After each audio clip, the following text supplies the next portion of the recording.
All of the films in the Street Shooter series were inspired by my experience as a filmmaker and photographer living in New York City. I wanted to make these little shorts as a love letter to New York and to street photography. The first film was very much inspired by Woody Allen films, particularly Annie Hall. Our lead actor is dressed like Diane Keaton from that movie. It's set at Lincoln Center on the Upper West Side, which was used in both the films Annie Hall and Manhattan. We partnered with DeWolf Music, who provided the jazz soundtrack, and we even used the Woody Allen font for our titles. The story was incredibly simple. A street photographer takes the portrait of a stranger. I've done this myself. It's usually not this easy, but it works. The inspiration for the second film was my experience shooting in the city at night. I think New York looks her best at night. I was also using a camera with some amazing low light capability, so I really wanted to test that out. The film was shot totally run and gun. I had ideas for shots I wanted to get, but it was also made up a lot on the fly as we saw opportunities that the locations presented. It was a case of, hey, I have this in mind, but oh, that looks cool, so let's try that. Another part of the inspiration was working with Alia. She had access to the rooftop that you see at the end of the film, and we thought it would be cool if she could sneak up there like a thief and steal a shot.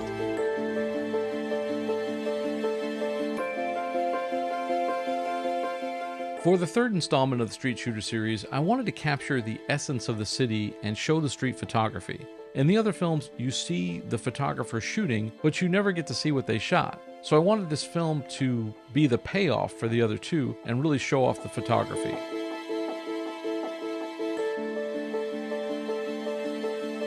One film that inspired all three of these movies was Man with a Movie Camera by Dziga Vertov. I was really inspired by La Jetée, which is a short French film made entirely in still photos. I also wanted to experiment with this one using animated still photos combined with video. For the first film, I shot on the Sony a7S Mark II with Rokinon cinema lenses. I used a top handle and a monopod for stability.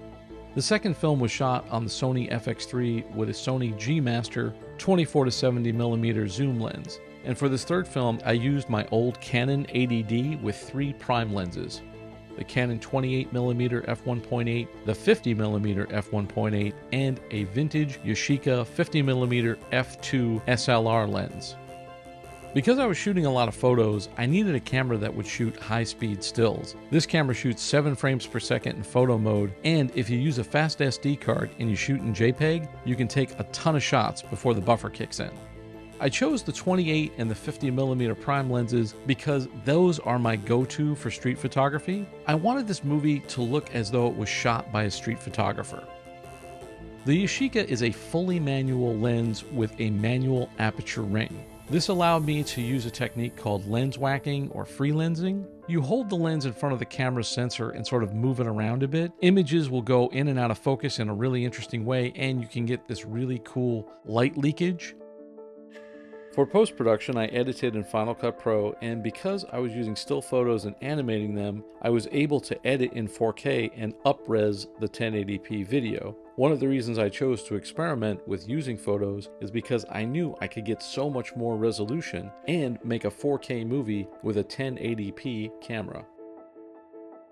I think it's important to challenge yourself and try out new techniques. Experimentation in art is essential. If you want to grow as an artist, you have to experiment. But filmmaking is a collaborative art, and it's usually expensive. Making little films like this that you can shoot in a day can really help sharpen your skills without breaking the bank.